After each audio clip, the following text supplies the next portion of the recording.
Hello नमस्कार दोस्तों, मैं वजय निषाद नाथ स्टडी पर आप सभी का स्वागत है। हम लोगों के सामने है घटना चक्र द्वारा जारी किया गया टोह सीरीज, जो उत्तर प्रदेश पुलिस के लिए 10 अभ्यास प्रश्न पत्र हैं। उसमें का प्रैक्टिस सेट नंबर 2 करेंगे हिंदी के लिए। ठीक है, हिंदी का प्रैक्टिस सेट नंबर 2 करेंगे, फुल व्याख्या के साथ करेंगे। आपके पास अगर OMR हो या फिर एक से नंबर कर लीजिए, 1 से 40 तक नंबर, उसके प्रश्नों का उत्तर आप देते हुए जाइए और सही गलत मिलाते हुए चले जाइए। आपका यहाँ पर टेस्ट भी हो जाएगा। ठीक है, काफ़ी विश्वसनीय होता है। आपके पास है तो भी, नहीं है तो भी इसको आप ज़रूर देख लीजिए। ज़्यादा समय नहीं लेंगे, हम लोग सटीक इसका व्याख्या करने वाले हैं। मातृणाम का शुद्ध संधि विच्छेद क्या होगा? मातृणाम का शुद्ध संधि विच्छेद क्या होगा, इस पे कई प्रश्न बन सकते हैं, उसको हम लोग देखेंगे। जैसे संधि संधि जो है ना, संधि 3 प्रकार का, स्वर संधि, व्यंजन संधि और विसर्ग संधि। तो ये पूछेगा कौन सा संधि है इसमें, ये भी पूछ सकता है। तो ये बता दें, इसमें हम स्वर संधि है। कौन सा संधि? स्वर संधि है। और स्वर संधि के अंतर्गत है दीर्घ स्वर संधि। क्या है? दीर्घ स्वर संधि है इसमें। ठीक, मातृणाम में। और इसका संधि विच्छेद क्या होगा? मातृणाम होगा। अगर आपको यहाँ नहीं समझ में आया तो इसका फुल मतलब संधि विच्छेद का फुल वीडियो कहीं से देखिए या फिर हमसे हमारा ही देखिए, तो वहाँ पे आप पूरा संधि विच्छेद देख जाएंगे। यहाँ पर आपका मुख्य रूप से टेस्ट लेना और अपने आप को आंकना होगा। जानकारी भी यहाँ पे तथ्यों के साथ मिलती रहेगी। भाषा विज्ञान की दृष्टि से ऊ किस प्रकार का स्वर है? ऊ जो है किस प्रकार का स्वर है? आप अपना आंसर आप अपने पास देते हुए जाइए या कमेंट में दीजिए। देखिए, जिह्वा की ऊंचाई के आधार पे, किस आधार पे? जिह्वा के ऊंचाई के आधार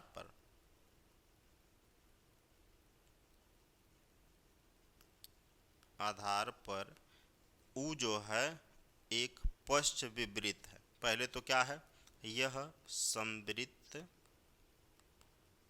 स्वर, संवृत स्वर के अंतर्गत पश्च विवृत है।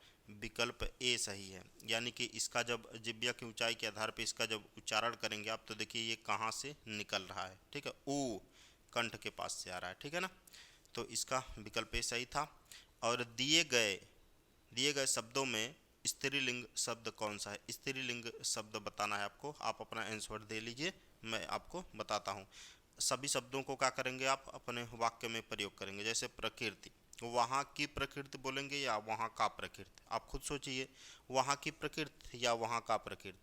आप बताइए। तो वहाँ की प्रकृति बोलेंगे ना, वहाँ की प्रकृति। जैसे मैं कल वाल्मीकि नगर गया, ठीक है, वाल्मीकि आश्रम देख घूमा, तो वहाँ पे बढ़िया प्रकृति थी। तो वहाँ पे क्या वहाँ की प्रकृति बोलेंगे, न कि वहाँ का प्रकृति। तो स्त्रीलिंग शब्द ऐसे आप पहचान सकते हैं। ठीक, दुपट्टा, उसका दुपट्टा, उसकी दुपट्टा नहीं, उसका दुपट्टा। फुलका, ठीक है, फुलका। और हीरा, ठीक है, हीरा बहुत सुंदर है। जो भी हो, यहाँ वहाँ की प्रकृति है ना, तो स्त्रीलिंग इससे आप पता लगा लेंगे। विकल्प ए यहाँ पर सही है। ठीक है, चलिए। मौसम आज कुछ सुहावना सा है, वाक्य में सुहावना शब्द किसका परिचायक है? सुहावना किसका परिचायक है? तो सुहावना हम बता दें आपको, विशेषण का परिचायक है। किसका परिचायक है? विशेषण का परिचायक है। कौन? सुहावना। तो यहाँ पर विकल्प सी वाला जो है सही होगा। कौन सा सही होगा? विकल्प सी वाला। आप अपना भी आंसर आप देते हुए चलेंगे। विशेषण उस शब्द को कहेंगे जो संज्ञा या सर्वनाम की विशेषता बताए, उसे क्या कहेंगे हम लोग? विशेषण कहेंगे। देखिए, सुहावना जो है ना, वो मौसम का विशेषता बता रहा है कि मौसम मौसम आज कुछ सुहावना है, मौसम आज कुछ लाल है। मान लीजिए, ऐसे आप लाल जानते होंगे। मौसम आज कुछ लंबा है, मौसम आज कुछ काला है, मौसम आज कुछ, ठीक है ना, उस तर्ज पे भी आप दिमाग लगाएंगे तो यहाँ पर समझ जाएंगे। यानी कि मौसम आज कुछ सुहावना है, सुहावना मौसम की क्या बता रहा है? विशेषता बता रहा है। ठीक है ना, चलिए। निम्नलिखित विकल्पों में तत्सम शब्द कौन सा है? तत्सम शब्द बताना है। तत्सम शब्द कौन सा है? हम बता दें, तत्सम शब्द ऐसे शब्द होते हैं जो संस्कृत से या तो सीधे सीधे लिए गए हों या तो संस्कृत से ज़्यादा संबंध रखते हों। ठीक है ना, उसको क्या कहेंगे? हम तत्सम शब्द कहेंगे। और इसी से जो टूट फूट के अभी आज के हिंदी में प्रयोग होने लगा है, ठीक है, टूट फूट के, तो उसको हम तद्भव कहते हैं। ठीक, और एक होता है विदेशज और एक होता है, एक देशज हो गया, एक विदेशज हो गया, और एक हो गया आपका वो संकर शब्द, और एक तत्सम हो गया, और एक तद्भव हो गया। ऐसे हो गए सब। यहाँ पे पूछ रहा है तत्सम शब्द क्या है, नारियल। नारियल तद्भव है, नारियल क्या है, यह तद्भव है। इसका तत्सम होगा ना नारिकेल। क्या होगा, नारी, इसको मिटा दें, नारी, ये नारिकेल होगा, ठीक है ना, नारिकेल होगा। ऊपर उक्त का क्या हो जाएगा, उपरयुक्त हो जाएगा, उपरयुक्त हो जाएगा, ठीक है। तुरंत का त्वरित होगा, क्या होगा, त्वरित। ये सब हम लोग देख रहे हैं। आलस्य का जो है ना, यह आलस्य का आलस्य ही होगा, ये क्या है, तत्सम शब्द है, ठीक है। इसका तद्भव हो जाएगा आलस, ठीक है। इसका आलस क्या है, यह तद्भव है। बाकी शब्द जो थे यहाँ पर, ये नारिकेल, उपर्युक्त, त्वरित, ये तत्सम है, ठीक। और यहाँ पे नारियल तद्भव है, उपर्युक्त भी तद्भव है, तुरंत भी तद्भव है। चलिए अगले प्रश्न पे, श्रृंगार शब्द का तत्सम क्या होगा। श्रृंगार, श्रृंगार जो होता है ऐसे लिखा नहीं जाता है, और ऐसे अगर लिखा जाता है तो ये सही नहीं है। इसका तत्सम पूछा ना हम लोगों से, श्रृंगार ये तद्भव होगा, और इसका तत्सम श्रृंगार जैसे लिखा जाता है। पिछले वीडियो में हम लोग इसका डिस्कस भी किए थे इस पर। तो श्रृंगार इस तरह लिखा जाएगा, ठीक है। वर्तनी की शुद्धि में भी ये आता है, और यहाँ पर भी आप इसको देख लेंगे। तो श्रृंगार विचारों में से कौन सा सही होगा, आप खुद यहाँ पर देख लीजिए, श्रृंगार इनमें से कौन सा सही होने वाला है। तो यहाँ पर किसी विकल्प में नहीं मिल रहा है, ठीक है, ये वाला चीज़ सही है। आप इसको वर्तनी दृष्टि से भी देखेंगे, चारों विकल्प में सही नहीं दिया हुआ है।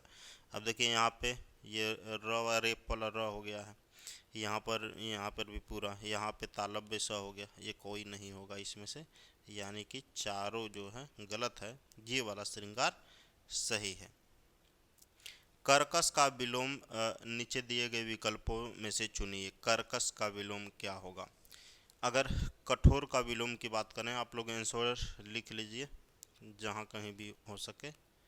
कोमल, OMR आपके पास होगा, OMR में आप उसको गोला कर लीजिए, ठीक है। OMR में गोला करिए, यहाँ पे 1 से जो 40 तक लिखे हैं, मान लो A 7 नंबर है, 7 का जो आपको सही है ABCD कुछ भी यहाँ पर लिख लीजिए। बाद में हम बताते हैं तो इसको सही गलत कर लीजिए, तुरंत हो जाएगा और जानकारी भी मिलती जाएगी। कठोर का विलोम क्या होगा, कोमल होगा। विवेकी का विलोम अगर बात कर लीजिए तो अविवेकी हो जाएगा, ठीक है। मधुर, मधुर विलोम होगा, यह कर्कश का होगा, विकल्प C यहाँ पर सही है। विनम्र का विलोम की अगर बात करें, उदंड होगा। उदंड किस तरह लिखा जाएगा ये भी आप देख लीजिए, ठीक है ना, इतने की ज़रूरत थी यहाँ पर। विलोम ऐसे चीज़ों को कहा जाता है अपोजिट, बिल्कुल उल्टा, जैसे ऊपर का नीचे, अंदर का बाहर, ये चीज़ें। चलिए, वाक्यांश के लिए एक शब्द से संबंधित कौन सा जोड़ा गलत है। वाक्यांश के लिए एक शब्द दिया गया है और कौन सा जोड़ा गलत है। जिसका इलाज कठिन हो, जिसका इलाज कठिन हो उसे क्या बोलेंगे, दुस्साध्य। जो मनुष्यता से दूर हो, जो मनुष्यता से दूर हो, अमानुषिक, ये भी सही है। जो कम खर्च करने वाला हो उसे अपव्ययी नहीं कहते हैं, उसे मितव्ययी कहते हैं। क्या, मितव्ययी कहते हैं जो कम खर्च करने वाला हो, यानी कि विकल्प जो 80 वाला है वो सही है। चलिए, जो इतिहास लिखे जाने के युग से पहले का हो उसे प्रागैतिहासिक कहेंगे, ये भी सही है। अपव्ययी उसको कहते हैं जो अधिक खर्चा करता हो, जो अधिक खर्च करता हो, ठीक है, या भी फजूली का खर्च करता हो उसे अपव्ययी कहेंगे। आखिर एक दिन अत्याचार का भी अंत होता है और अत्याचारी अपने दुष्कर्मों के लिए रिक्त स्थान पर मुहावरे लिखिए। यहाँ पर मतलब कौन सा मुहावरा आएगा, आखिर एक दिन अत्याचार का भी अंत होता है और अत्याचारी अपने दुष्कर्मों के लिए सिर धूनता है, कलेजे पर हाथ रखता है, असमंजस में पड़ जाता है, फूट फूट कर रोता है। अब बताइए, फूट फूट कर रोता है ऐसा कहीं मिलता है आपको? नहीं मिलता है ना, होता भी नहीं है कोई, कहीं पढ़े भी नहीं होंगे मुहावरे में, फूट फूट कर रोता है। यानी यहाँ पे देखिए इसका सेंस भी, आखिर एक दिन अत्याचार का भी अंत होता है और अत्याचारी अपने दुष्कर्मों के लिए असमंजस में पड़ जाता है, कन्फ्यूज हो जाता है, नहीं, कलेजे पर हाथ रखता है, ये कौन सा बात हुआ, सिर धूनता है, परेशान होता है, मानसिक टेंशन लेकर होता है। आखिर एक दिन अत्याचार का भी अंत होता है और अत्याचारी अपने दुष्कर्मों के लिए क्या होता है, पछताता है, परेशान रहता है, सिर धूनता, अपना सर खपाता है। ठीक है ना, ये होगा विकल्प ए वाला यहाँ पर सही है। ठीक है, चलते हैं अगले प्रश्न पे। बहिर्मुखी शब्द में कौन सा उपसर्ग है? बहिर्मुखी में उपसर्ग बताना है, कौन सा उपसर्ग होगा? उपसर्ग ऐसे शब्द होते हैं जो शब्द के आगे लगकर नए उसका नए अर्थ प्रकट करते हैं। ठीक है ना, ऐसे को क्या बोला जाता है? उपसर्ग बोला जाता है। तो यहाँ पर बहिर्मुखी, तो यहाँ से दो शब्द निकाल लो, एक तो निकाल लो मुखी, मुखी एक शब्द दिख रहा है, मुखी एक शब्द दिख रहा ना, तो इसके आगे देखो बचा क्या है, ब बचा है, ही बचा है और र बचा है जिसमें हलंत है। ठीक है ना, तो ये दोनों शब्द मिलकर क्या बना है? बहिर्मुखी बना है। तो बहिर ये वाला शब्द जो हो जाएगा ये उपसर्ग हो जाएगा। ठीक है ना, तो यानी कि विकल्प बी वाला यहाँ पर सही है। ठीक है ना, आप अगर कहीं कंफ्यूज हैं तो इसमें से देखेंगे मूल शब्द कौन सा है या ऐसा अच्छा शब्द जिसका अर्थ आप जानते हो। ठीक है, सार्थक शब्द, उसको आप लिख लेंगे। उसके बाद देखिए जो एक्स्ट्रा बच रहा है उसको निकाल लीजिए। यहाँ पर जो र है इसका अगर शब्द अक्षर विन्यास करें हम लोग तो ब आएगा। ठीक है, उसके बाद क्या आएगा, ब के आगे हलंत, ब पे हलंत आएगा, उसके अ आएगा, उसके बाद ह आएगा, ह पे हलंत कर दीजिए आधा ह, उसके बाद देखिए बड़ी है, एक छोटी छोटी है, उसके बाद क्या आएगा, र आएगा, आधा है, र के आगे कोई मात्रा नहीं है, उसके बाद म आ गया, म आधा म पे कौन सा मात्रा है, ऊ का छोटा ऊ आ गया, प्लस ख है, ख आधा ख उसमें बड़ी ई का मात्रा है। ठीक है ना, ये हो गया इसका शब्द अक्षर विन्यास। अब देखिए बचा क्या था, ये मुखी हो गया, मुखी पूरा शब्द था, अब यहाँ पे बहिर का उपसर्ग बन गया ये। अत्याचार का संधि विच्छेद क्या होगा? अत्याचार का संधि विच्छेद क्या होगा? ठीक है, अत्याचार इसमें बता दें यण संधि है, संधि के बारे में हम लोग देखे हैं। तो यहाँ पे हम बताए हैं एक स्वर हो गया, एक व्यंजन हो गया और एक विसर्ग हो गया। ठीक है, ये तीन संधियाँ हैं और स्वर संधि 5 प्रकार का होता है जिसमें एक यण संधि होता है। तो अत्याचार जो है यण संधि का उदाहरण है। स्वर संधि 5 प्रकार का है, दीर्घ संधि, स्वर संधि दीर्घ है, वृद्धि है, यण है, अयादि है, गुण है। तो यहाँ पर अत्याचार देखिए य या व के पहले जब आधा अक्षर आता है ना यहाँ पे लिंग के स्थान पे, लिंग के स्थान पे, तो यहाँ पर यण संधि होता है। जैसे एग्जाम्पल के लिए हम आपको बता दें पहले अत्यंत एक देख लीजिए, इसी तरह अत्यंत, अत्यंत य के पहले आधा अक्षर आया ना। अब देखिए अत्यंत में एक मूल शब्द अगर आप निकाल लेते हैं तो क्या निकल जाएगा, अंत। ठीक है, तो उसके पहले क्या बचा, अति बचा। अति कैसे हुआ, देखिए इसका अगर अक्षर विन्यास करें अ है, ठीक है, आधा त है, ठीक है, उसके बाद य है, जो य है, और उसके बाद य आधा य है, उसके अ है, यहीं पे है ना, अ पे बिंदी लगा हुआ है, उसके बाद ये त है, तो अंत यहाँ पे आ गया, क्लियर है।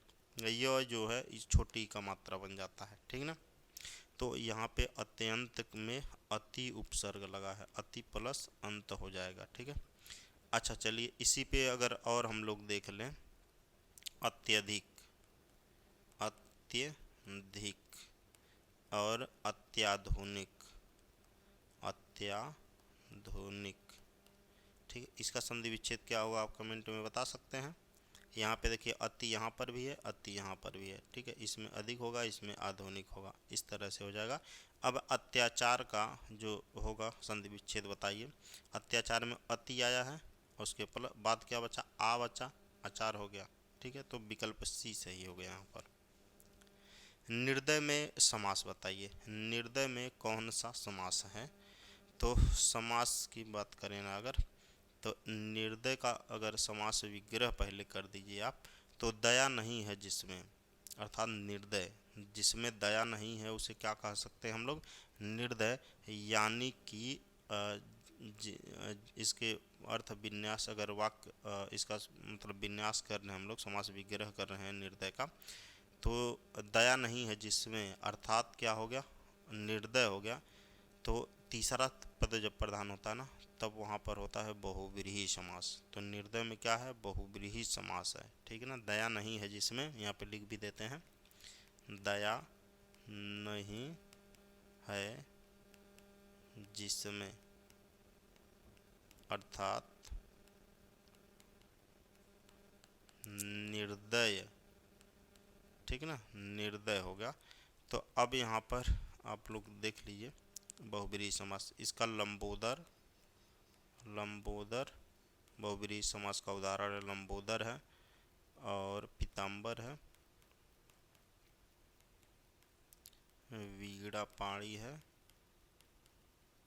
ठीक है, वीणापाणी है, चक्रपाणी है, ठीक है, ये चंद्रधर है और दशानन है, ठीक है। 10 हैं आनंद जिसके बाद, 10 हैं सर जिसके पास अर्थात रावण। लंबोदर लंबा है उदर जिसका अर्थात लंबोदर, जिसमें अन्य पद प्रधान हो, बहुव्रीहि समास होता है। कर्मधारय में जिसमें विशेषण विशेषण जुड़ा होता है पहले।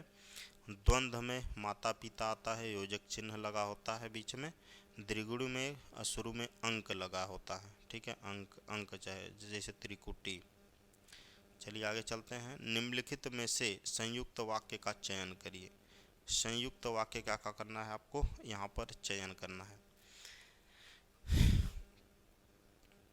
वाक्य में संयुक्त वाक्य देखिए, अगर वाक्य की बात करें हम लोग, एक मान लो सरल वाक्य, एक मान लो संयुक्त वाक्य, या संयुक्त वाक्य मान लो, एक मान लो मिश्रित वाक्य, ठीक ना।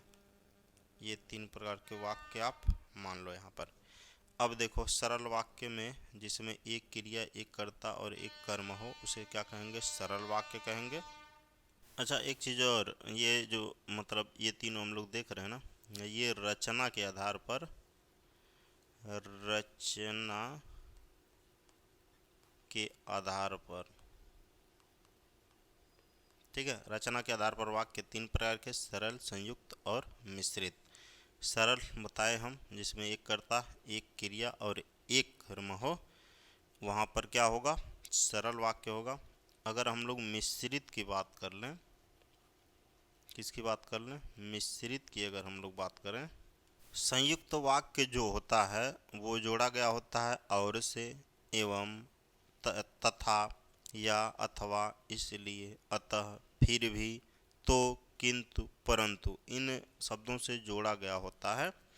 और इसमें 2 छोटे छोटे उपवाक्य होते हैं। इसमें 2 क्रिया भी हो सकता है और 2 क्रिया हो सकता है इसमें।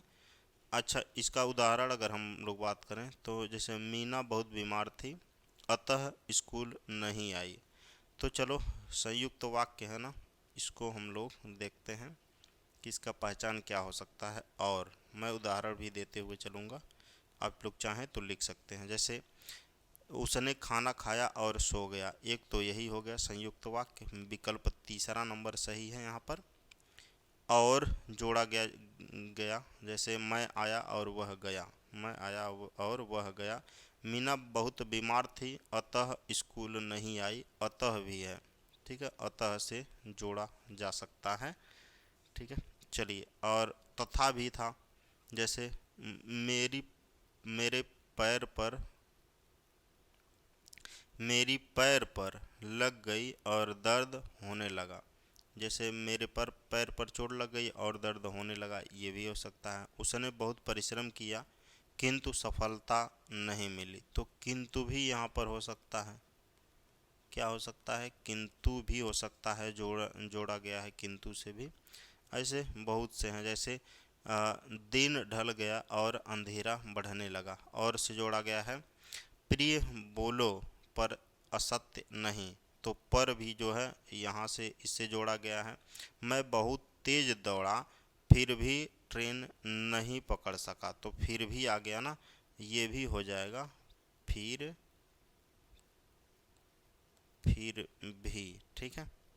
तो भी आ जाएगा, तो आ जाएगा। जैसे अगर बात करें एक आध और हम लोग, कि वह सुबह जाकर शाम को लौट आया, इसकी अगर बात करें तो ये सरल वाक्य हो जाएगा, क्योंकि इसमें कुछ जोड़ा और घटाया नहीं गया है। और ऐसे ही दिन ढला और अंधेरा बढ़ने लगा, ये बात करें अभिलाषा ने मतलब रोना शुरू किया और बेहोश हो गई, ये भी हो सकता है। तो इस तरह से, अच्छा चलो, अगर इसका सरल वाक्य बनाएं, ठीक है, अभिलाषा ने रोना शुरू किया और वह बेहोश हो गई, ये संयुक्त वाक्य हो गया। अभिलाषा ने रोना शुरू किया और वह बेहोश हो गई, और इसका सरल बनाएंगे अभिलाषा रोते ही बेहोश हो गई, ठीक है ना। तो ये चीज़ें जान लीजिए किस तरह जोड़ा जाएगा। और अतः, किंतु, फिर भी, इसलिए, तो,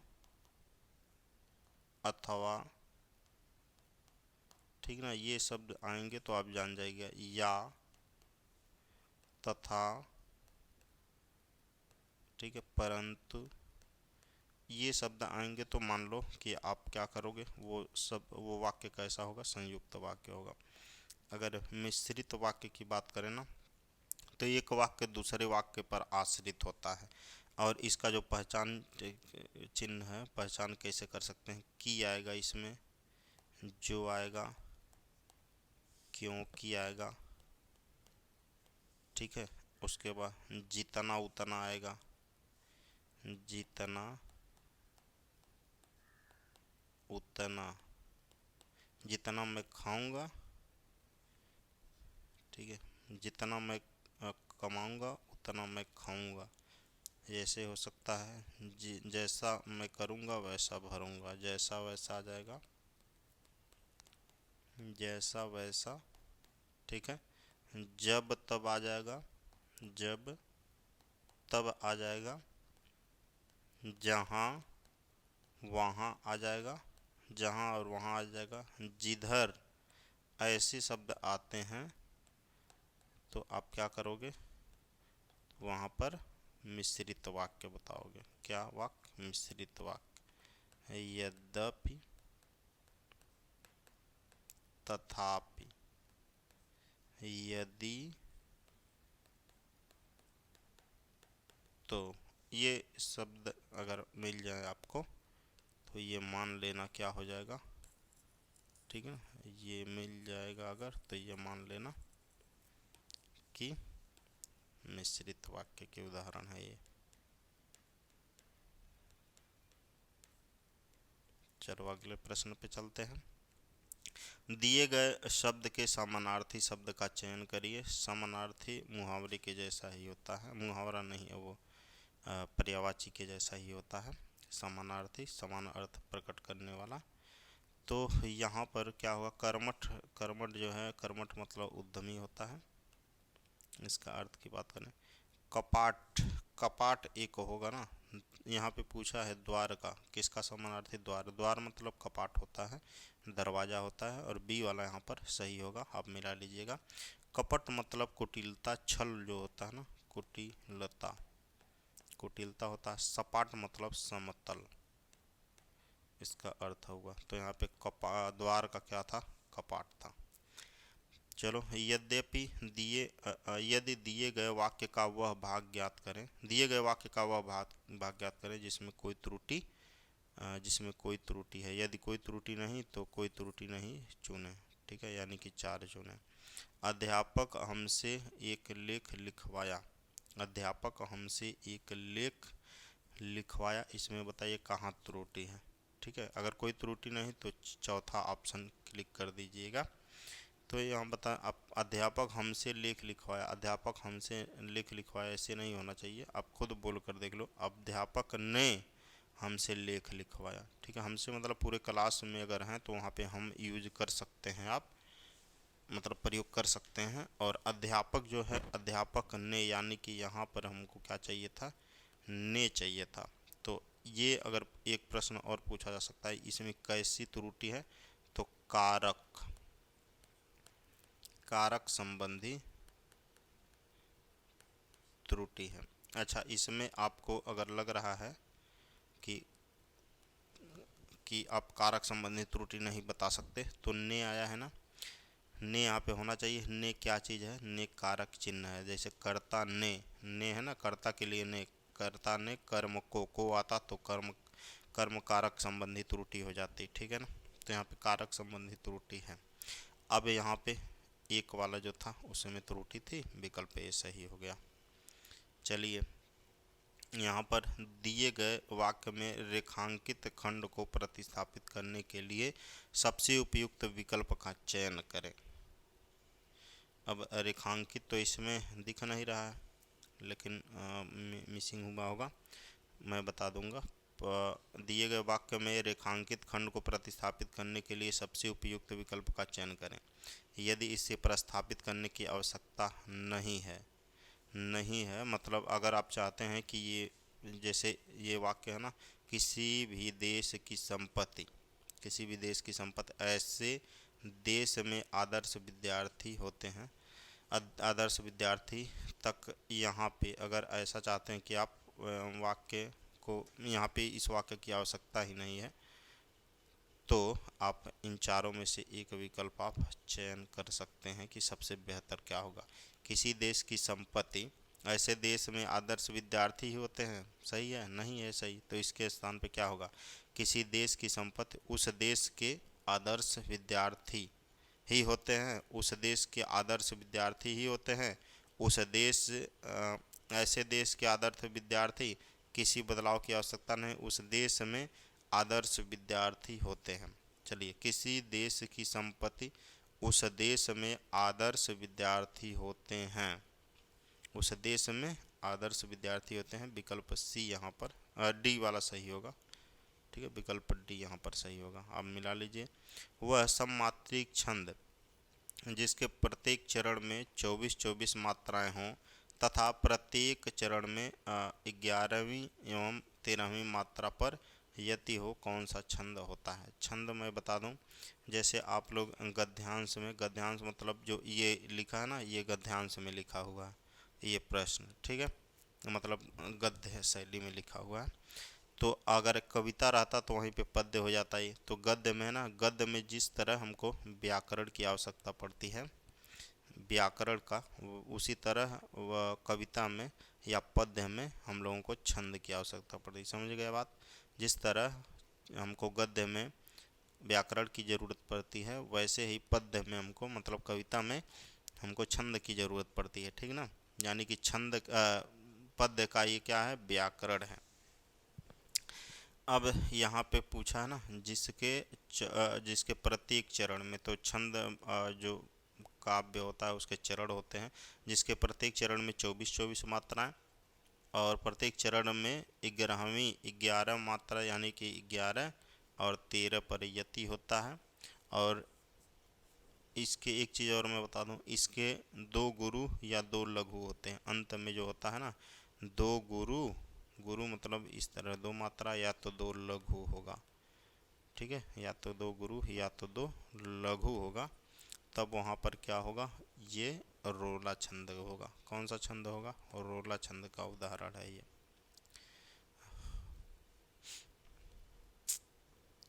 दृष्टि राष्ट्रीयता का आधार है। दृष्टि जो है ना, राष्ट्रीयता का आधार है। रिक्त स्थान के लिए सही विकल्प का चयन करें। रिक्त स्थान के लिए सही विकल्प का चयन करें। दृष्टि राष्ट्रीयता का आधार है। यहाँ पे दृष्टि, तो यहाँ पे खाली जगह है, इसको आपको क्या करना है, भरना है। अब क्या भर सकते हैं, आप खुद दिमाग लगाइए। धर्मनिरपेक्ष दृष्टि राष्ट्रीयता का आधार है। धर्म संपत दृष्टि राष्ट्रीयता का आधार है, या धर्म सापेक्ष दृष्टि राष्ट्रीयता का आधार है, या फिर धर्मानुसार दृष्टि राष्ट्रीयता का आधार है। तो राष्ट्रीयता का आधार हमारे यहाँ क्या है, धर्मनिरपेक्ष दृष्टि राष्ट्रीयता का आधार है। विकल्प ए यहाँ पर सही होगा।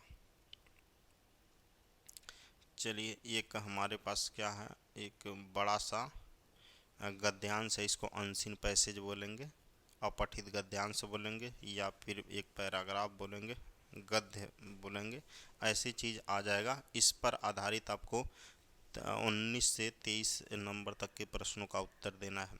यदि ऐसे प्रश्न को आप मिस कर देते हैं तो 4-5 प्रश्न आपके सीधे के सीधे चले जाएंगे, और एक बार बढ़िया से पढ़ के इसको समझ लेते हैं ना तो इजीली आपको मिल जाएंगे 4-5 नंबर। 4 नंबर यहाँ पे है, 5-5 भी नंबर पूछे जाते हैं इसमें से।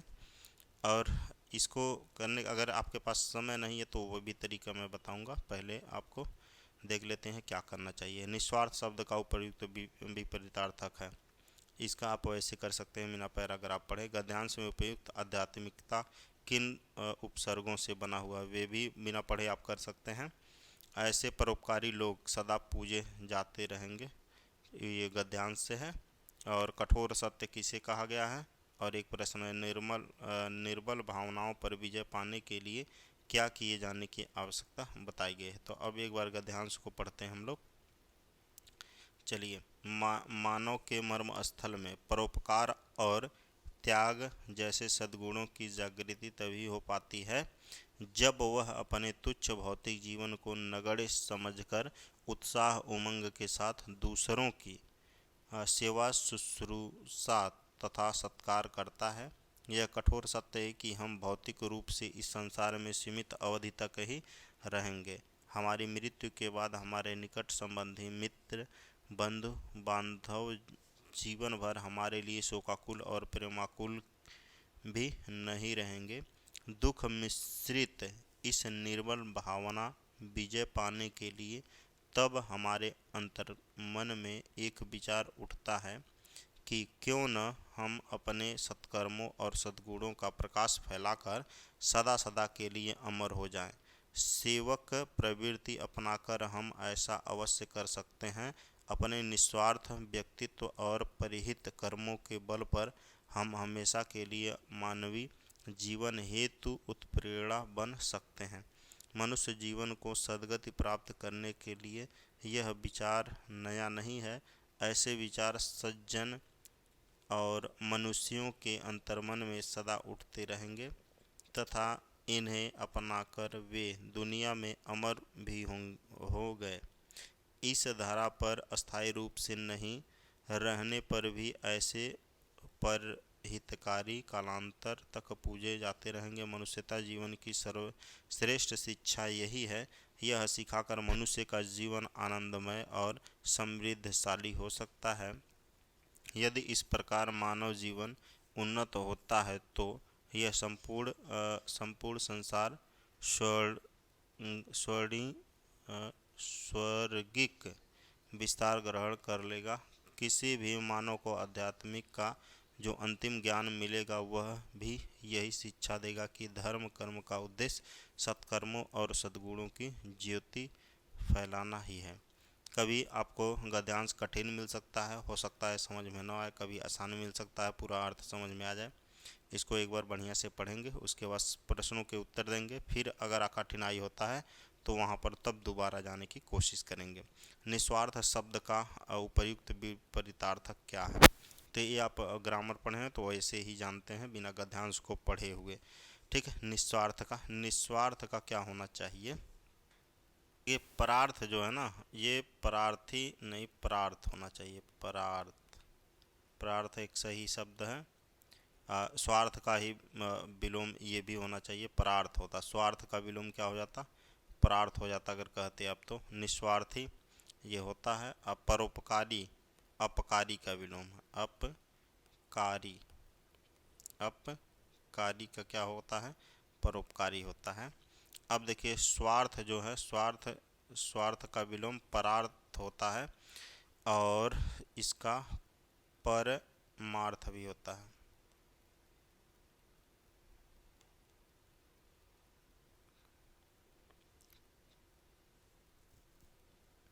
और यहाँ पर निस्वार्थ शब्द का भी परितार्थक पूछा है ना, तो निस्वार्थ का क्या हो जाएगा, स्वार्थ हो जाएगा। ठीक है, स्वार्थ हो जाएगा। ठीक है, अच्छा चलिए यहाँ पे परकार्थ भी होगा और स्वार्थ का विलोम। यहाँ पर गद्यांश में उपर्युक्त आध्यात्मिक शब्द किन उपसर्ग प्रत्ययों से मिलकर बना है। शब्द के पहले लगकर यदि शब्द की विशेषता को बदल देता है, शब्द का अर्थ को बदल देता है, तो उसे उपसर्ग कहते हैं। यदि अंतिम में लग के कुछ चेंजिंग करता है तो उसे प्रत्यय हम लोग कहते हैं।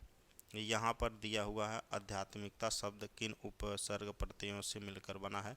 तो आध्यात्मिकता में कौन कौन से शब्द हैं, देखो एक तो अधि है, हम लोग पढ़े हैं ना, एक अधि है, उसके बाद आत्म है, उसके बाद इक है, उसके बाद ता है। ठीक है, तो ये दोनों जो होगा अधि और इक, इक जो है, अधि जो है, ये दोनों क्या है, उपसर्ग है। ता क्या है, प्रत्यय है। ठीक है ना, तो अधि इक और ता ये तीनों हैं। अधि और इक उपसर्ग है, ता इसमें क्या है, प्रत्यय है। इकता, इकता यहाँ से एक शब्द है, इसमें ता जो है प्रत्यय है, इक जो है उपसर्ग है। आत्म एक मूल शब्द हो गया, अधि इसका अधि भी क्या है, उपसर्ग है। तो विकल्प सी यहाँ पर सही होगा। ठीक है ना। ऐसे परोपकारी लोग सदा पूजे जाते रहेंगे जो जो सेवक या फिर धरती या फिर आनंदमय अमूल्य।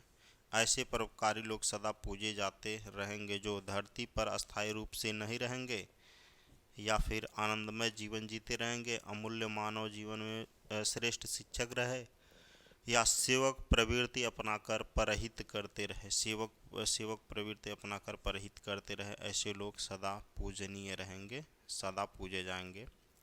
कठोर सत्य किसे कहा गया है, कठोर सत्य किसे कहा गया है, तो ये आपका ध्यान से पढ़ेंगे वहाँ पर आपको ये मिलने वाला है। कठोर सत्य किसे कहा गया है, भौतिक शरीर की नश्वरता को, उसमें है गद्यांश में। ठीक है, आप लोग उसको बढ़िया से पढ़ लीजिएगा, अगर कन्फ्यूजन होगा तो। निर्मल भावनाओं पर विजय पाने के लिए क्या किए जाने की आवश्यकता हम बताई गई है। तो निर्मल भावनाओं पर विजय पाने के लिए क्या किए जाने की आवश्यकता बताई गई, अगर ध्यान से पढ़ेंगे उसमें मिलेगा।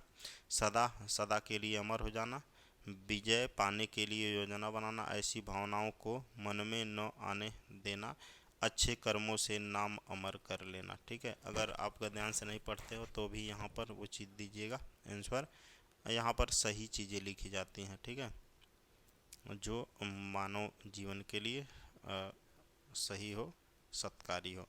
श्रद्धानंद का संधि विच्छेद क्या होगा, श्रद्धानंद का संधि विच्छेद क्या होगा। अगर श्रद्धानंद की बात करें ना, तो इसमें कौन सा संधि है, संधि तीन प्रकार का है, इसमें है दीर्घ स्वर संधि। कौन सा है, दीर्घ स्वर संधि है। तो दीर्घ स्वर संधि का इसमें उदाहरण है, जैसे देखिए श्रद्धा, श्रद्धा, यहाँ पे विकल्प बी वाला जो है, यहाँ पे सी के जगह पे बी वाला है ना, यही होगा। देखिए आ और आ का मात्रा, ये दोनों मिलकर बड़ा आ बना देते हैं, जो कि यहाँ पर बना हुआ है। ठीक है, श्रद्धा और आनंद, ये दो शब्द मिलकर बनाए हैं श्रद्धानंद। चलिए अगला प्रश्न देखते हैं। बालक इस पुस्तक में पढ़ रहा है, बालक इस पुस्तकालय में पढ़ रहा है, वाक्य में कौन सी क्रिया है। बच्चा पढ़ रहा है ना, तो पढ़ रहा है यानी किताब को ख़त्म कर रहा है, किताब को पढ़कर कुछ काम कर रहा है। ठीक है, तो यहाँ पे कौन सा होगा, संयुक्त होगा, अकर्मक, सहायक, फिर या फिर सकर्मक होगा। तो यहाँ पे सकर्मक क्रिया है, यहाँ पे बालक पढ़ रहा है कुछ काम कर रहा है। ठीक, तो यहाँ पर सकर्मक क्रिया है। अगर कह दिया जाए बालक रो रहा है, तो रोना कोई काम हुआ नहीं, तो वहाँ पर अकर्मक क्रिया हो जाती। बालक हंस रहा है, वहाँ पर भी कर्म क्रिया, ये सब प्रश्न पूछे जाते हैं। निम्न में एक देवता का पर्यायवाची नहीं है। देवता का पर्यायवाची कौन नहीं है? देवता के अगर पर्यायवाची की बात करें तो निर्जर, निर्जर होगा, त्रिदश होगा, ठीक है, गिरवाण है, विबुध है, देव है, अमर है, शूर है, ठीक है। ये शब्द जो है देवता के पर्यायवाची हैं। कौन नहीं? यहाँ पे किंकर जो है ये दास का है, दास का पर्यायवाची है। विकल्प सी जो है यहाँ पर सही है। जो मोक्ष चाहता हो के लिए एक शब्द, तो जानने के लिए सब जानते हो मुमुक्षु है, लेकिन वह लिखा कैसे जाएगा? देखिए तीनों शब्दों, तीनों अक्षरों पर ना छोटा ऊ का मात्रा रहेगा, इतना आप ध्यान में रखिएगा, ठीक है। ये चीज़ ध्यान में रखिएगा। वर्तनी शुद्धि में भी ये चीज़ पूछा जाता है, वर्तनी शुद्धि में भी ये चीज़ पूछा जाता है, तो ये भूलिएगा नहीं, जो मोक्ष चाहता हो। और सर्प, मेढक, सिंह, घोड़ा, वानर, हाथी आदि के लिए अनेकार्थी शब्द क्या है? ठीक है, ये हरि है। क्या है? हरि है। सर्प, मेढक, सिंह, घोड़ा, वानर, हाथी, इन सभी के लिए अनेकार्थी शब्द हरि है, ठीक है ना। चलिए आगे, निम्नलिखित में से वर्तमान काल का उदाहरण क्या है? वर्तमान काल का उदाहरण, उसने पढ़ा था, उसने पढ़ा था, ये भूतकाल का है। उसने पढ़ा था, वह पढ़ेगा, पुस्तक पढ़ेगा, भविष्य का है, ठीक है। वह जाता है, यह वर्तमान काल का है। वह खेल रहा था, यानी कि अभी पूरा नहीं हुआ था, तो अपूर्ण भूतकाल का है, ठीक है। तो विकल्प सी है, आप अपना आंसर चेक करते हुए चलिएगा। अब सही विकल्प का चयन करें जो शुद्ध वाक्य है। शुद्ध वाक्य इनमें से कौन है? वह सारी रात भर पढ़ता रहा, वह सारी रात पढ़ता रहा, ये चीज़ समझ में आता। वह सारी रात पढ़ता रहा, वह सारी रात पढ़ता रहा, ये सही लग रहा है। चलिए आगे देखते हैं। रात भर पढ़ता रहा वो, ये वाक्य का, इस शब्द का इधर का उधर है। पढ़ता रहा वो, क्रिया पहले को नहीं आएगी, तो ये भी गलत, ये भी गलत, ये भी गलत, ये वाला सही, विकल्प बी वाला। हथियार डाल देना मुहावरे का सही अर्थ बताइए। हथियार डाल देना मतलब हार मान जाना, सरेंडर, सरेंडर कर लेना, वही ना। हथियार डाल देना मतलब सरेंडर कर लेना। मात्र कल्पना करते रहना, हथियार गिरा देना, हथियार उठा लेना, हार मान लेना, सरेंडर कर देना, ठीक है। और इनमें से कौन सा जोड़ा सही है? कौन सा जोड़ा सही है? यानी कि प्रिय प्रवास किसकी रचना है? अयोध्या सिंह उपाध्याय, अयोध्या सिंह उपाध्याय।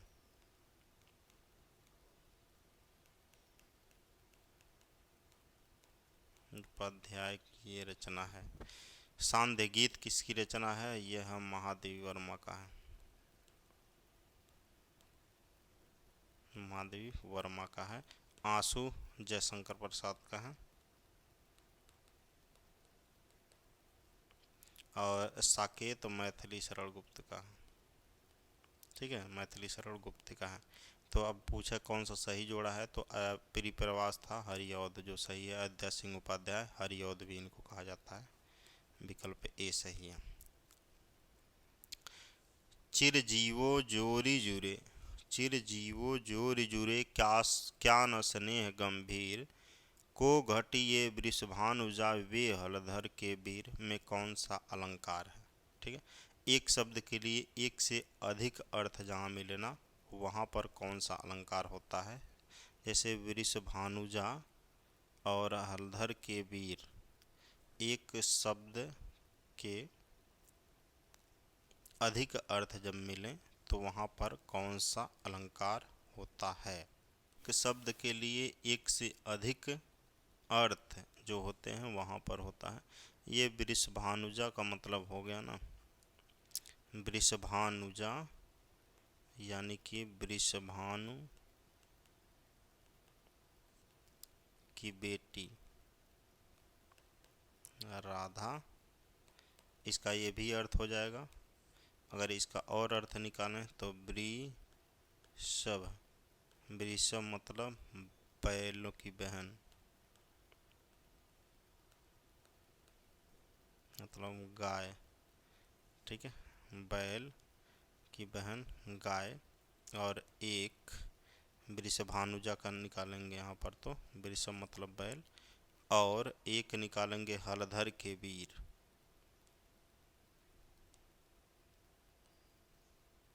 हलधर के वीर का मतलब क्या हो जाएगा? बलदेव के भाई यानी कृष्ण। ठीक है, ये चीज हो जाएगा।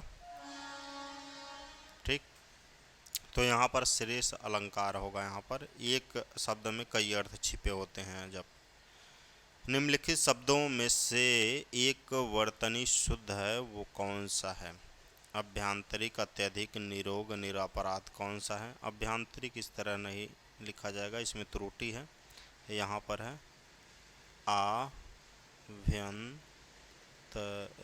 होता है। ठीक, अभ्यांतरिक नहीं होता, अभ्यंतरिक होता, अभ्यांतरिक होता है। अत्यधिक में अत्यधिक होता है, अत्याधिक नहीं होता है। निरोग में बड़ा ई का मात्रा रहेगा, निरोग। ठीक है, ये हम बताए हुए थे। निरपराध जो है ये सही लिखा हुआ है, निरपराध, निरपराध, निरपराध। निम्न में से कौन सा अव्यय का भेद नहीं है? अव्यय का भेद कौन सा नहीं है? अव्यय ऐसे शब्दों को बोला जाता है ना, जो वाक्य में जिन पर लिंग वचन का कोई असर नहीं पड़ता। ठीक है, अब देखो अव्यय कितने प्रकार के होते हैं? ये होते हैं 4 प्रकार के, 1 2 3 4। एक होता है क्रिया विशेषण षण अव्यय। एक होता है संबंध बोधक अव्यय। और एक होता है समुच्चय, समुच्चय बोधक अव्यय। और एक होता है परिमाण बोधक अव्यय। ठीक ना? एक होता है, ये परिमाण नहीं होता है, विस्मयादि बोधक, विस्मयादि बोधक अव्यय होता है। ठीक है, ये परिमाण बोधक नहीं होता है। विकल्प सी यहाँ पर सही होगा। यह विशेषण होता है। क्या होता है? विशेषण होता है। चलिए आगे चलते हैं हम लोग। यहाँ पर सुख दुख के बीच लगने वाला जो ये वाला चिन्ह है यहाँ पर, इसको क्या कहते हैं? इसको हम लोग क्या कहेंगे, पहले भी हम लोग बता चुके हैं। निर्देशक चिन्ह यहाँ पर दिया हुआ है, इसको जो ऐसे लगाकर हम लोग बनाते थे ना, ये निर्देशक चिन्ह होगा। ये योजक चिन्ह ऐसे माता पिता के बीच में आ गया है। विवरण चिन्ह जो होता है ना, एक सेकंड, विवरण चिन्ह यहाँ पर गलती कर दिए हम। ये ऐसे लंबा वाला जो होता है ये निर्देशक चिन्ह होता है। विवरण चिन्ह इस प्रकार से है। अपूर्ण विराम जो होता है, अर्ध विराम या अपूर्ण विराम, इस तरह से। ठीक है, यहाँ पर अब लिखा भी है, देख लिए। ये अल्प विराम मतलब कामा जो कहते हैं। अर्ध विराम इसको या काम एक बिंदी दे के फिर कामा लगा देते हैं। पूर्ण विराम खड़ी पाही। उपविराम या वो जो उपसर्ग कहते हैं हम लोग, क्वेश्चन मार्क, प्रश्नवाचक चिन्ह जानते हैं, योजक जो भी पूछ रहा है। और यहाँ पे कोष्टक चिन्ह जानते हैं आप, 4 प्रकार के। यहाँ पे 3 दिया है, एक रेखा कोष्टक होता है। उदाहरण चिन्ह नीचे ऐसे, उदाहरण चिन्ह जो दिया हुआ है ऐसे, विस्मयादि बोधक का ये चिन्ह है। और यहाँ पर लाघव जो डॉक्टर के आगे ये लिख देते हैं हम लोग, निर्देशक चिन्ह यहाँ पे है, विवरण चिन्ह है। और त्रुटिपूरक या हंस पद चिन्ह, जब कहीं त्रुटि हो जाती है तो ऐसे हम लोग करके लिख देते हैं, कोई चीज छूट जाता है तो। त्रुटि पूरक चिन्ह ये हो गया। पदलोप चिन्ह ऐसे हो गया, पदलोप मतलब खाली स्थान की पूर्ति करिए। रेखांकित चिन्ह ऐसे आ जाएगा और नीचे रेखांकित आ जाएगा। पुनरुक्ति सूचक यहाँ पर। और दीर्घ उदाहरण चिन्ह, यस, दीर्घ उच्चारण चिन्ह जो हम लोग गुरु बोलते हैं, दीर्घ उच्चारण। और समानता सूचक मतलब बराबर के लिए। यहाँ पर सभी चिन्ह दिए हुए हैं, पढ़ लीजिए, 1 नंबर आपका यहाँ से आ सकता है। ई प्रत्यय किस शब्द में नहीं है? तेली, तेली देखिए, तेल तेल में अगर बड़ी ई लग गया तो तेल ही बन गया। चमेल, चमेल, चमेल में बड़ी ई लग गया तो चमेली बन गया, लेकिन चमेल कोई शब्द होता है, पहले इस पे सोचिए। रेत में ई बड़ी ई लग गया, रेती हो गया। खेत, खेत में बड़ी ई लग गया तो खेती हो गया। चमेल कोई ऐसा शब्द नहीं होता है, तो विकल्प बी जो है वो गलत है। तो आपके रहे ये 37 प्रश्न, 37 प्रश्न हिंदी के रहे। ये कहाँ से लिए गए थे सभी? ये घटना चक्र की पुस्तक है जो यहाँ पे आपके सामने, घटना चक्र की पुस्तक। तो ये बिल्कुल सिलेबस के अकॉर्डिंग बनाते हैं सब। समय कम है आपके पास, तो हम सोचे ये भी आपको करा ही दें, क्योंकि ये भी विद्वान लोग बनाए हैं, काफ़ी बढ़िया किताब मानी जाती है। तो ये सभी के सभी प्रैक्टिस सेट कराए जा रहे हैं। जो अभ्यास प्रश्न पत्र है अलग अलग सर जी कराएंगे, जितना बचेगा वो भी कराया जाएगा। और इसमें हम लोगों का भी आपको सहयोग मिलेगा कि ये चीज़ें कहाँ से पूछी जा सकती हैं। इसमें 2-4 प्रश्न और जो बनते हैं उसको भी ऐड हम लोग कर देंगे, ठीक है। तो यूपी पुलिस कांस्टेबल का एग्ज़ाम आपके सामने है, ये इसको पढ़ लीजिए और भी क्लास हम लोग लाएंगे। यदि आप चाहते हैं कि और बेहतरीन क्लास लें और ज़्यादा क्लास लें तो चैनल को शेयर करिए, सब्सक्राइब करिए, और कमेंट में किसी भी समस्या का मतलब इसको लेकर, सब्जेक्ट हो हिंदी को या किसी सब्जेक्ट को लेकर दिक्कत है तो आप कमेंट में ज़रूर बताइए, हम उसका निदान करने की कोशिश करेंगे। Thank you for listening and God bless you all.